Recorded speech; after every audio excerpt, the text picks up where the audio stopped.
राज्यसभा सांसद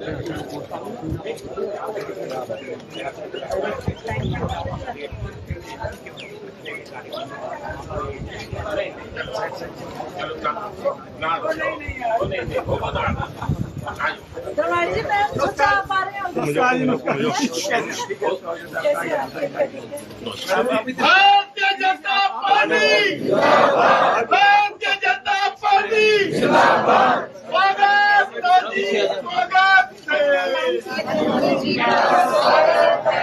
स्वागत मोदी का स्वागत हिंदू जी को जय श्री राम हिंदू जी को जय श्री राम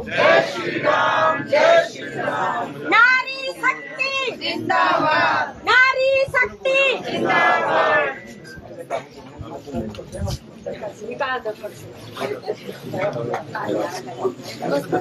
नमस्कार जी। मुझे आपका स्वागत करना है कि आपको मेरा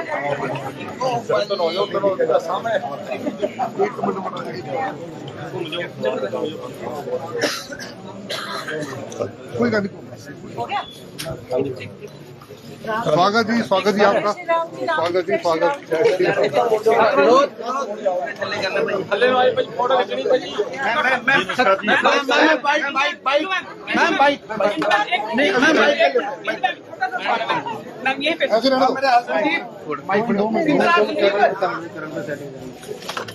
आजो सर एक फोटो बाद चो कर लेनी सतपाल जी ने बुला लेना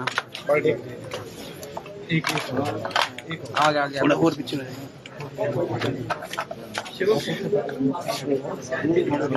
लो मलिवा इधर मैम, आज डॉक्टर अम्बेडकर की जयंती के उपलक्ष्य में जो कार्यक्रम आयोजित किया जा रहा है इसको फिर क्या भारतीय जनता पार्टी देश में ही नहीं पूरे देश में अम्बेडकर सम्मान समारोह आयोजित कर रही है। आपको पता है कि इससे पहले 14 अप्रैल को अम्बेडकर जी की जयंती थी।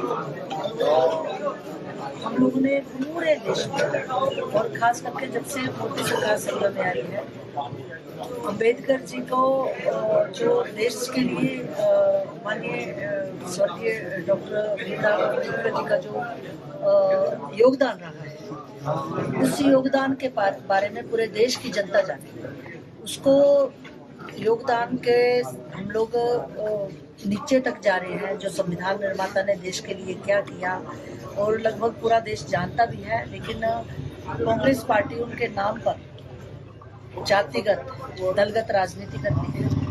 लोगों को उसके बारे में अवेयर करवाना। कांग्रेस पार्टी ने भीमराव अम्बेडकर जी जीवित रहते हुए और इवन उनकी मृत्यु के बाद भी उनके साथ किस तरह का व्यवहार किया, जिन भीमराव अम्बेडकर जी के नाम पर वो कांग्रेस राजनीति करती है उसके बारे में जनता को अवेयर करना, ग्रास रूट तक अवेयर करना, ताकि ये कांग्रेस जो पिछले 60 वर्षों तक उनका इतिहास रहा जब तक वो सत्ता में रही, प्रदेश में भी और देश में भी। उन्होंने जिन डॉक्टर भीमराव अम्बेडकर जी के साथ जो दुर्व्यवहार किया, लेकिन उन्हीं का नाम लेके 60 साल तक राजनीति की और अब भी उन्हीं का नाम लेके वो राजनीति कर रहे हैं। और क्या किस तरीके की राजनीति? जातिवाद की राजनीति कर रहे हैं।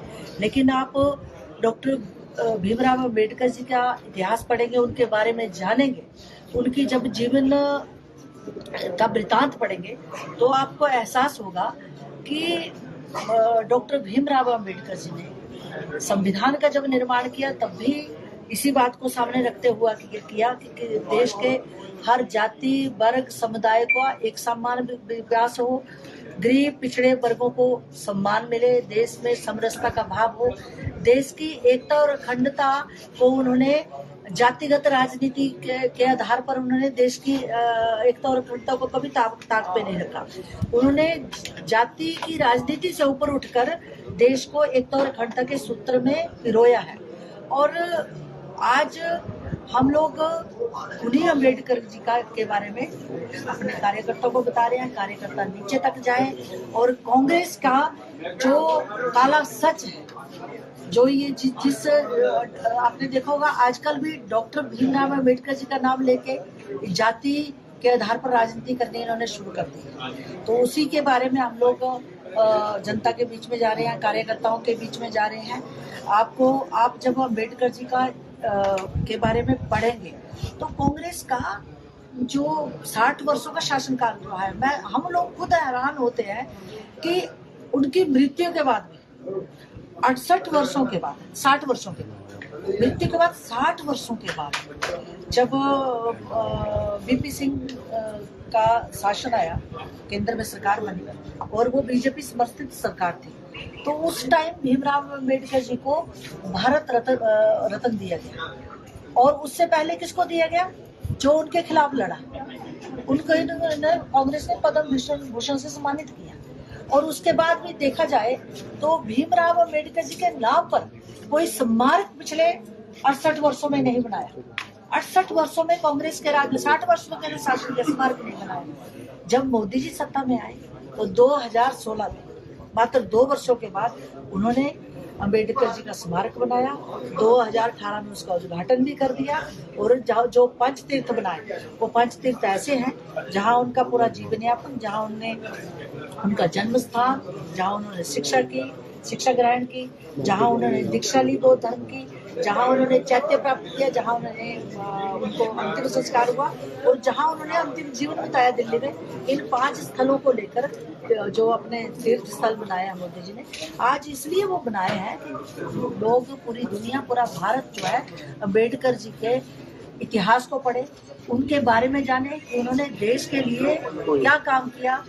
जिस संविधान के बारे में कांग्रेस दिन रात उसको लेकर कॉपी, उसकी डुप्लीकेट कॉपी जो है वो असली संविधान नहीं है, कॉपियां लहराते हैं हर जगह, देश में भी, आपके मीडिया के सामने भी, संसद के अंदर भी। उस संविधान के निर्माता का चित्र तक इन्होंने संसद भवन में नहीं लगाया। उस संसद भवन में जहां उस संविधान को सामने रखते हुए हम लोग कानून बनाते हैं, नीतियां बनाते हैं, निर्णय लेते हैं देश की जनता को सामने रख के, देश की जनता के हित में, वो भी हम लोग जब इतिहास पढ़ते हैं तो हमें ज्ञात होता है कि लगभग 35 वर्षों के बाद जब वीपी सिंह की सरकार आई और अटल जी जब उस सरकार में थे, तो अटल जी के, जो स्वर्गीय अटल जी हमारे पूर्व प्रधानमंत्री रहे, उनके प्रयासों से संसद में लगभग 34 वर्ष के बाद उनका चित्र लगा। तो कांग्रेस को तो अधिकार ही नहीं है अम्बेडकर जी के बारे में बात करना, क्योंकि कांग्रेस ने उनके जीवन रहते हुए, और आप पत्रकारों के माध्यम से पूरे प्रदेश की जनता को, देश की जनता को बताना चाहती हूँ कि जिन अम्बेडकर जी के नाम पर ये देश की राजनीति करते हैं, देश की भोली भाली जनता को गुमराह करते हैं, विशेष समुदाय को गुमराह करते हैं, उन्हीं अम्बेडकर जी के उन्होंने हमेशा राजनीति की। लेकिन उन अम्बेडकर जी को मरने के बाद भी, जहां दिल्ली में उनका अंतिम पल थे और मृत्यु के बाद भी दिल्ली में इस कांग्रेस पार्टी ने अम्बेडकर जी को वहां पे अंतिम संस्कार की अनुमति नहीं दी। उनके शव को कहाँ भेजा?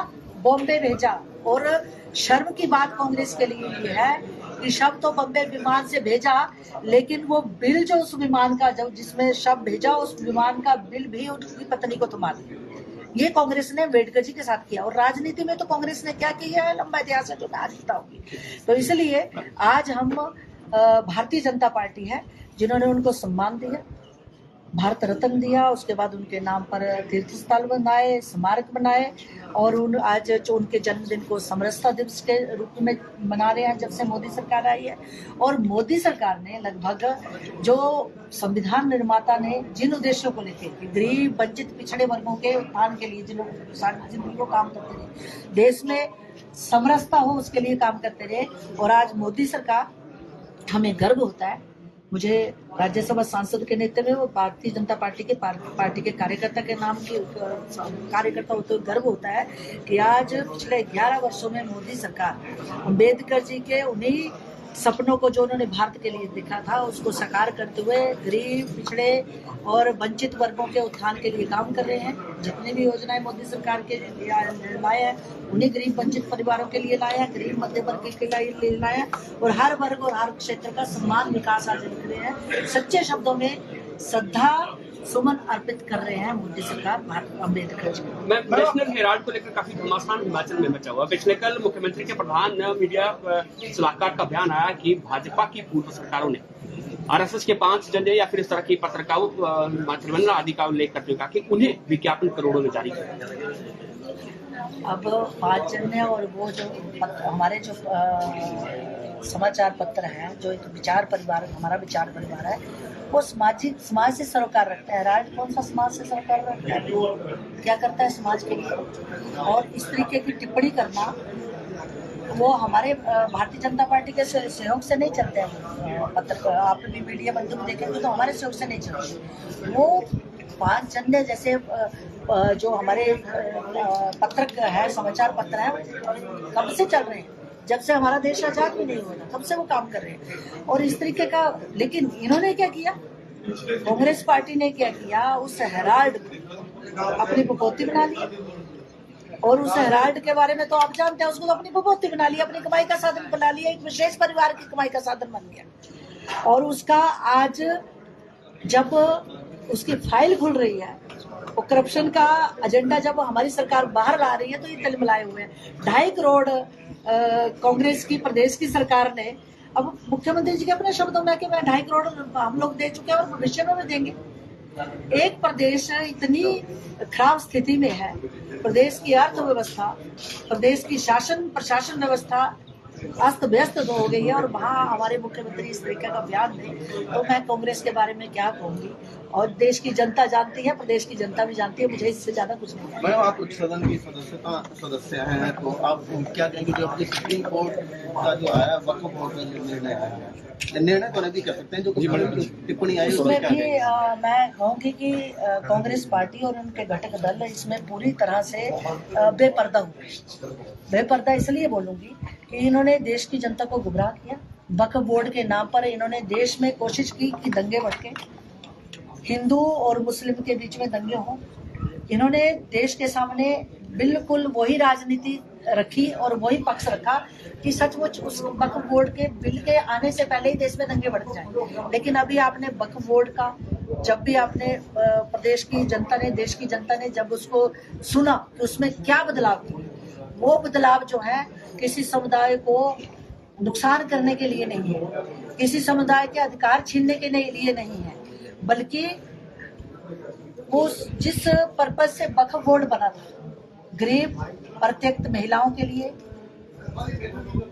जो वंचित परिवार थे, मुस्लिम परिवार, उनके लिए हॉस्पिटल बने, उनके लिए स्कूल बने, उनके लिए आवास की सुविधा हो, उनको आर्थिक लाभ मिले, इसके लिए वक्फ बोर्ड बना था। ये प्रॉपर्टी उसके लिए थी। लेकिन ये कुछ लोगों ने, और उन कुछ लोगों में ये बड़े बड़े दिग्गज कांग्रेस और अन्य पार्टियों के भी हैं, जो आने वाले टाइम में जो बेपर्दा होंगे।